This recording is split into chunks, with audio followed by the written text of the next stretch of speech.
I just want to thank the faculty. I want to thank particularly Professor Muhammad Azimuddin for extending the invitation, and especially Dr. Rai Magalini as well, who's been excellent in terms of the organisation. So I thank you, faculty, and I thank you, esteemed guests, for having me here.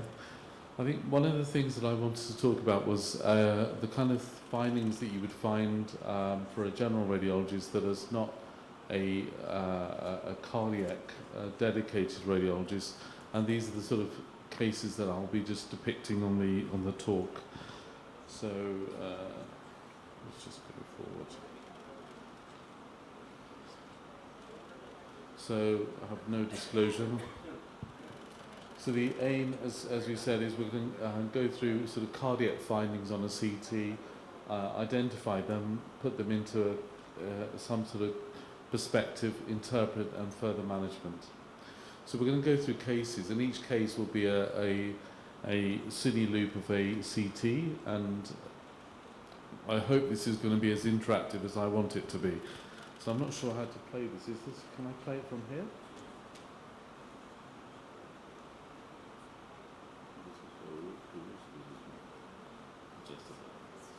Play with the noise.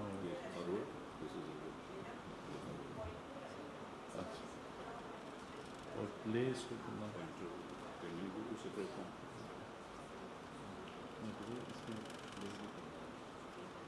So this will be playing video.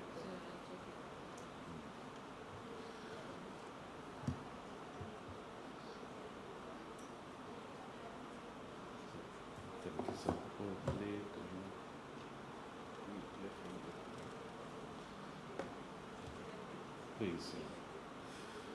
So, as an audience, I just want you to have a look at the CT and then tell me where the pathology is from your point of view.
So उसका अगर pause करना हो तो would you pause it?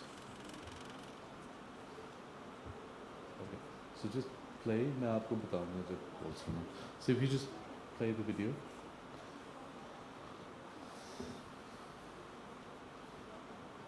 Play. Okay. So please have a look at the CT and just tell me where you think the disease process is. I may give you a hand with a pointer just to give you an idea.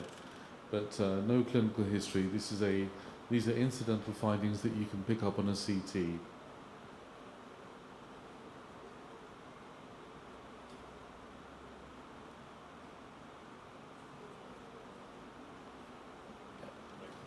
Can we go to the next video then?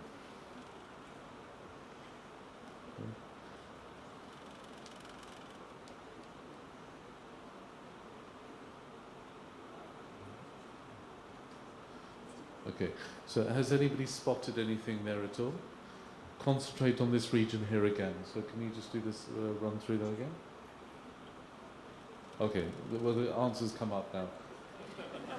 Sorry, I have no control, which is really frustrating. So basically this is an ASD, and this is the sort of thing as a general radiologist we need to look out for. So that what you're looking for here is the contrast density across the interatrial septum is the same. So watch out for this, just be aware of this on a CT. So can we go to the next one, please? So just stay here for a second. Communication between the atria, usually symptomatic by the age of 30. Cardiac failure could result as a result of a significant ASD. complications you need to be aware of is emboli. Next goes. Next goes. Okay.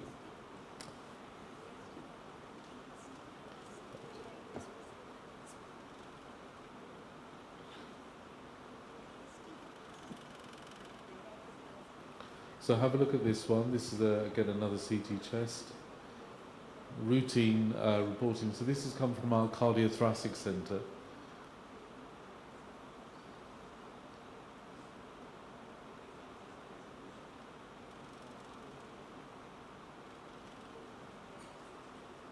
Anything you can spot.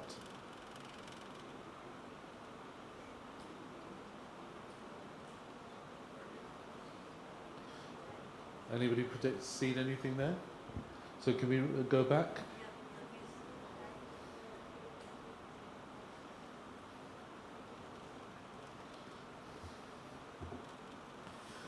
I'll show you what the pathology is.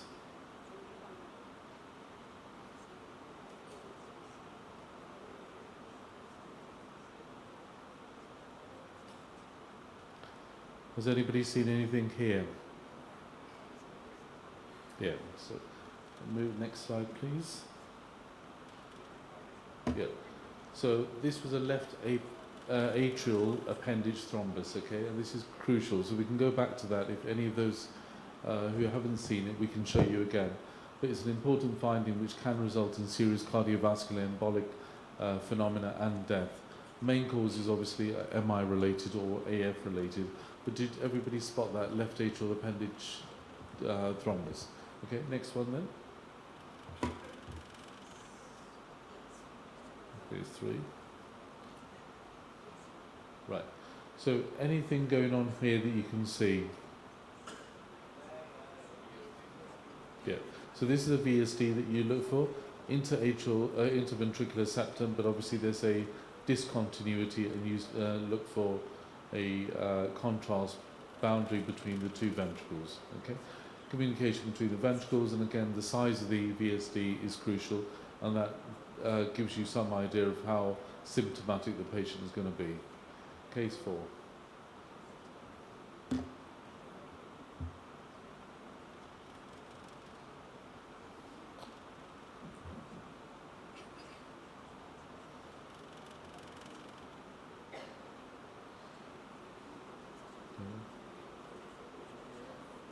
So, anybody spotted anything so far? Can we go through this one?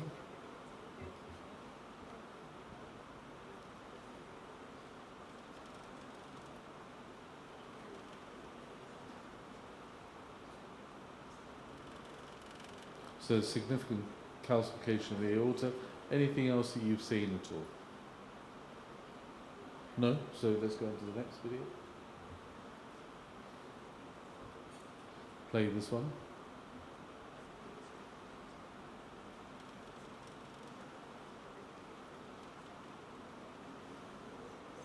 So you've got these ventricular septal leads. Anything going on here?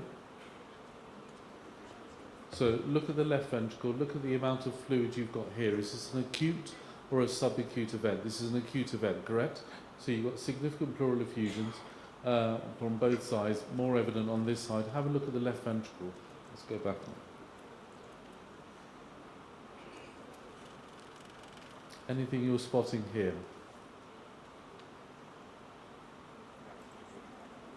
So pacing leads, obviously cardiac dysfunction, reduced wall thickness there. Next, please. Keep going.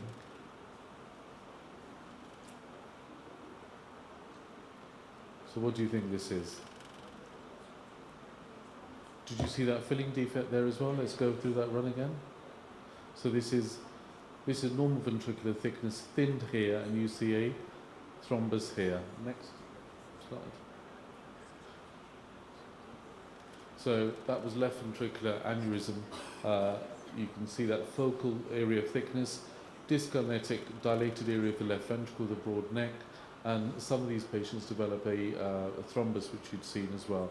Obviously it's a CT finding. Aneurysmal wall is thinner than the rest of the myocardium, which is a paradoxical finding. Okay, next one please. Right. Now, acute events, yes, pleural effusion, both sides. Anything that you can see here? Okay, so let's just go back to that.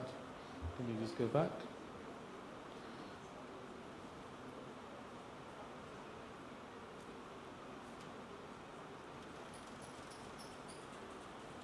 Freeze. Pause button. Okay. Any takers for that? Yeah. So these have come up on our routine CT reporting list, and I think it's very nice to share. I'm not a cardiac radiologist, but these things have come up. So what do you think? Yeah. So next one, next slide, please. Keep going.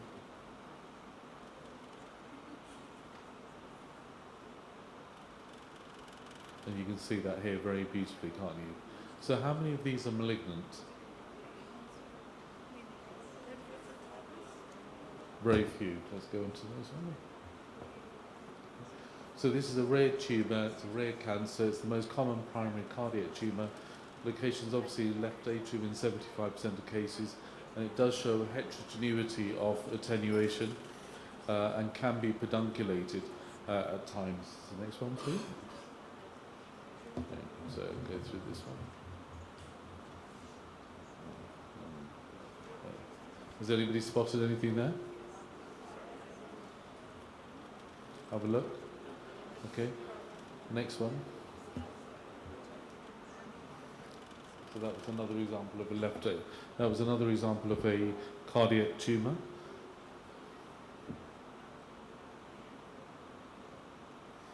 Okay.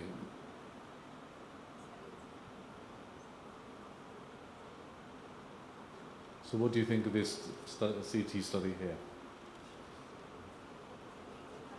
Yeah, we can do. Can we go back again?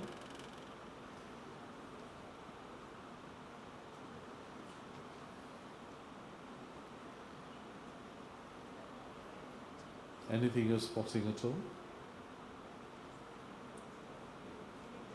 So have you seen anything at all? So right heart strain, go back again, please.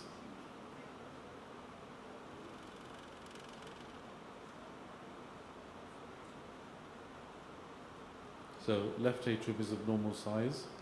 Do you see anything in the left ventricle? Are you worried about this? Let's go to the next slide. So this was the issue that we were dealing with. Come back to this last slide. I'll show you just what I mean. Keep going forward. So have a look at where the coronary arteries are here within the interatrial septum.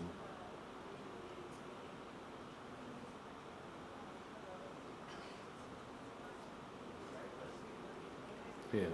So anomalous coronary arteries, and obviously that can present as a cardiac event. Okay, next one.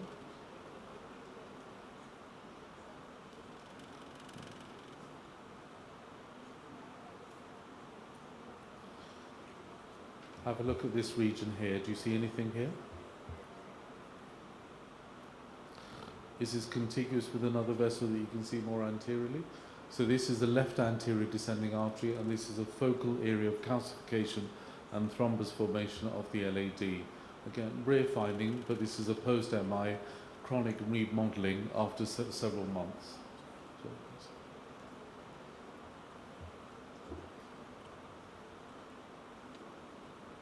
So this is what it was. It was a fusiform aneurysm of the left anterior descending artery.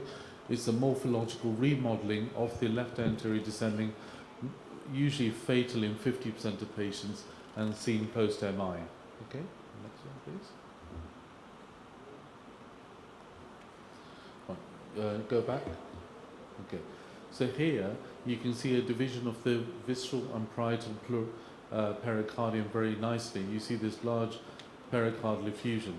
The question when you see a pericardial effusion for a non-cardiac CT radiologist is whether it's significant and whether that's causing a tamponade effect. Should we be commenting on whether this is causing a tamponade, yes or no? Are we allowed to comment on this? Because this isn't a functional study, this is just a static CT study. But here you've got a pleural effusion and you've got the visceral parietal pericardium showing up with a nice pericardial effusion. So the only way you can tell whether this is significant clinically is by the clinical parameters. So you should not be saying that this is a cardiac tamponade by virtue of having a pericardial effusion, because you can't make that distinction. A CT is very helpful, but the clinical details are far more helpful. Next one. Right. Next one. Stop. Move. Keep going. 1, 2. Stop. Go back. One slide. Stop. Move forward. Forward. Forward. Forward. Forward. Stop. Anything you can see on this image here. Concentrate on the descending intrathoracic aorta. Okay, so the important thing here is that you can very easily look at the ascending aorta slightly dilated. When is an ascending aorta dilated enough to be called an aneurysm? What is the diameter? 4, 5 centimeters? So if you were to bring this back to a cardiothoracic meeting and say that this is aneurysmal at 4 centimeters, would you be right? No, because cardiac ascending aortas can be ectatic and are okay to be measuring up to 4 centimeters. Anything beyond 4.5 centimeters for the ascending aorta is considered aneurysmal. Here, this is the key issue, or the key finding here, is a small penetrating non-calcified thrombosed penetrating ulcer of the aorta at the 2 o'clock position. So this is what you've got here. Does this need emergency treatment straight away? No. So, because it's not showing any contrast, opacification or remodeling, so we're not worried. If we were to be worried, what other ancillary signs would you see here? You'd see a small effusion here, and you'd see breakthrough calcification. So you'd have calcified wall, you'd have a arterial vascular supply just beyond the calcified aortic wall, and there would be some stranding around this region here as well. But this is just an incidental finding we don't need to do anything about. Next one, please. Right, so this was a penetrating atherosclerotic ulcer. Next, please. Okay. So let's go through this. Non-contrast CT, and this is just an example of how useful a non-contrast CT study can be. Patient presents with acute chest pain. Just stop there for a second. Can you see anything here? So that's a hyperdense sign, and you can see that the aortic margins are poorly defined, and there's an aortic flap. Small pericardial effusion here as well. What's going on?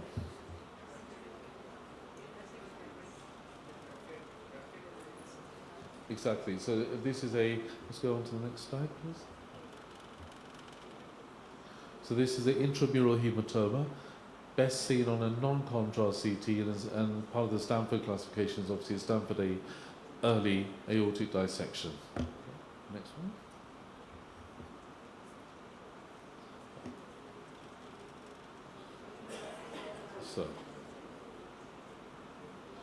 So what's going on here? It's quite a nice type B aortic dissection, isn't it? Okay, so this is, again, another example.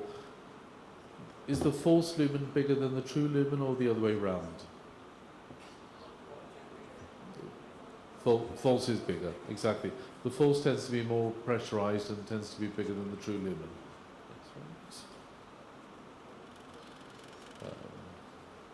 So you can see the direction of travel of the dissection flap. We'll go to the next one now, please. So the other question here for these patients is, if you're a true cardiac radiologist, do you call these dissection flaps, or do you call them internal flaps?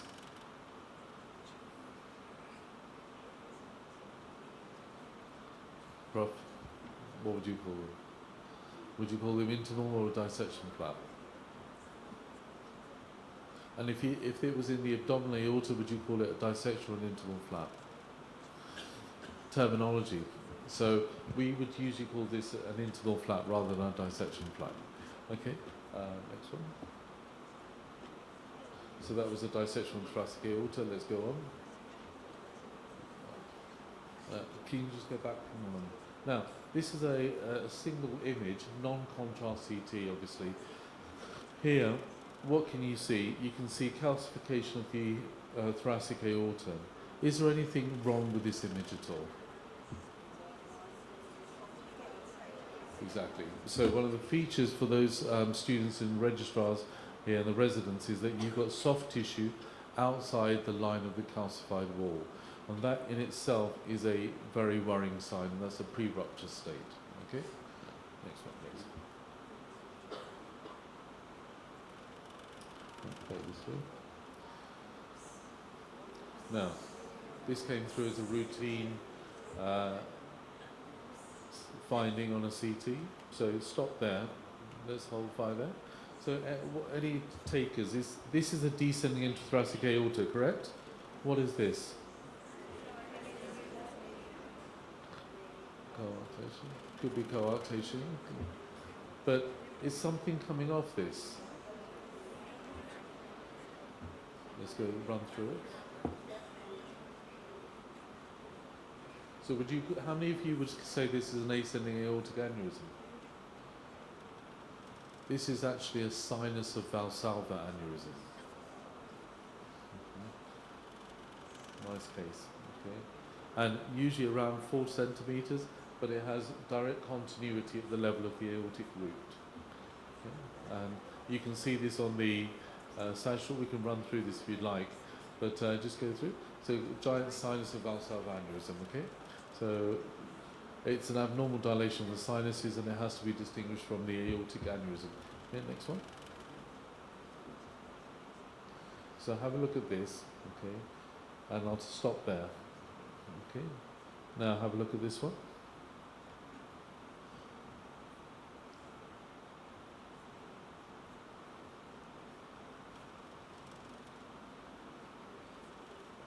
Okay, so run through this again.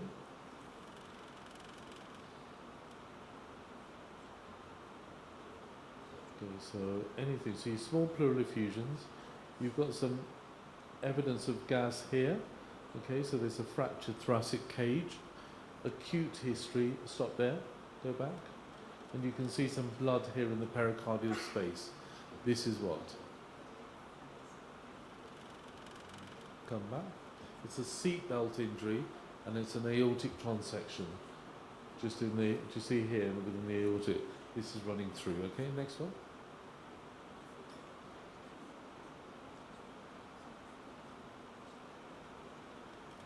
So traumatic aortic rupture, usually seen in the proximal descending aorta. That's usually at the level of the ligamentum arteriosum for the juniors, okay? The other thing here, which you didn't see well, we can go back, is to show a luminal flap.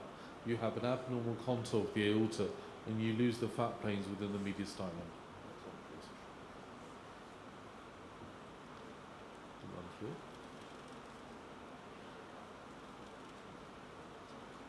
Have a look.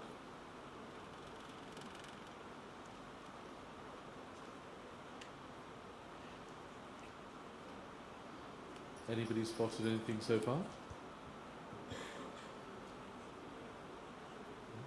Run through again.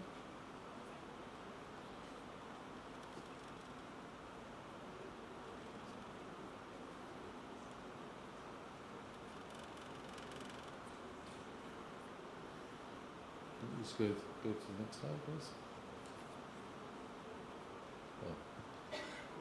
So I was hoping for the coronal image to show up, but that was a coarctation of the aorta. So we'll go on to the next slide. We've got some more cases. Next one.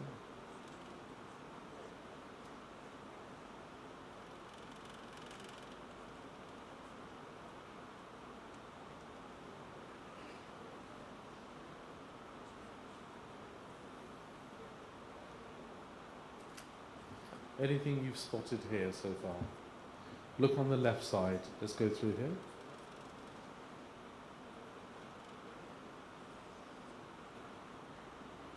Anything going on here? What does that refer to?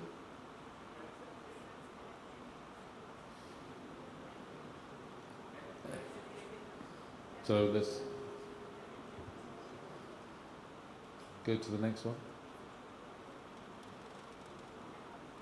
The next one. Okay. Pulmonary sling. Okay. Because it was on the left side, you can see the pulmonary artery coming in, and it's an anomalous course of the left pulmonary artery running between the esophagus and the trachea. Can you just go back to that last? Yeah, you can see that here. Okay. Next one.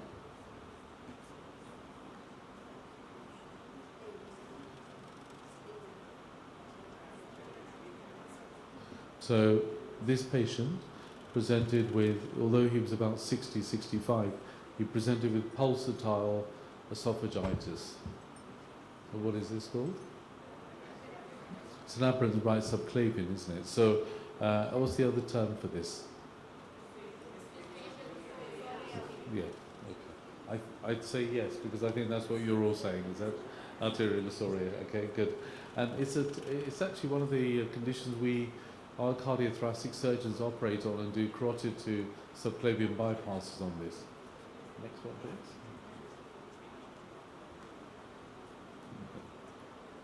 Anything you can spot here? Two static images from a CT. Here is the area of interest. Anything you see here?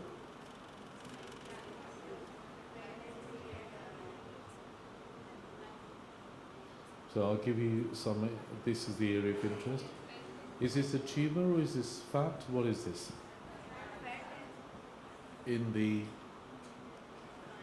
So this is a lipomatous infiltration of the interatrial septum. Okay, that's what this is. Okay, so this is a normal finding. Next one.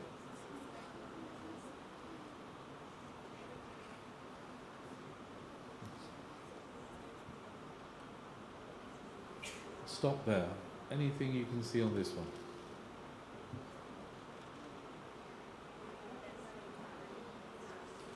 So always look at the vascular density that you're dealing with. Remember, there are review areas. Each one of us goes through a certain set of review areas. You have your pleural region, you have your sternal region, you have your chest wall. Look at your vascular densities here. This is dense, this is dense. Look at the density here. Anything abnormal here that you can see? What is this here? This is the SVC, correct? Should that be showing up with the degree of density that you've got? Please run through this.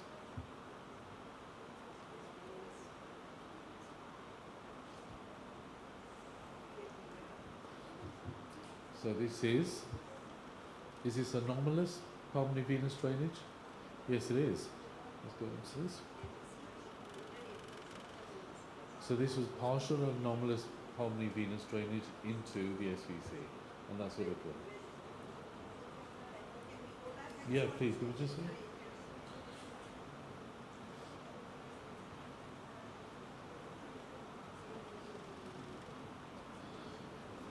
So fluid in the pericardial recess. This is this. Dr. Shoes?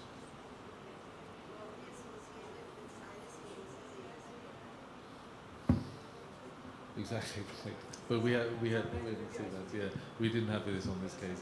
But this was partial anomalous venous drainage. Okay, let's go to the next one. Yeah. So run through that.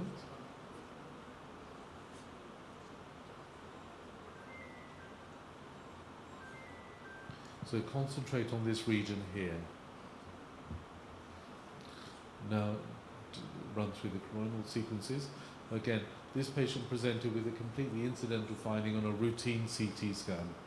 Anything that you can see with regards to the descending aorta? It's a double aortic arch. Okay, have a look at this one here. It's a double aortic arch. Okay, so again, nothing that needs to be done clinically unless the patient's symptomatic. Last one.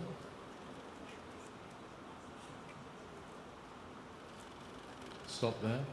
Anything you can see here on this side?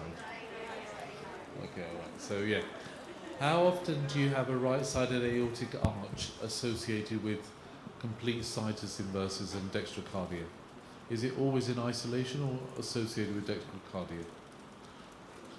It's often associated with dextrocardia, isn't it? Let's go down. and this patient indeed had dextrocardia, and if you go further south, the patient had the right situs inversus, okay? So right-sided aortic arch is often associated with dextrocardia and often with situs inversus as well. I decided to go through many cases, but obviously we didn't have enough time. But checklist is obviously very important. Check your chambers, check the coronary arteries, and these are the sort of things that we should be checking, which we don't routinely check. But aberrant vessels as well, and I hope I've shared some interesting cases with you today. Thank you.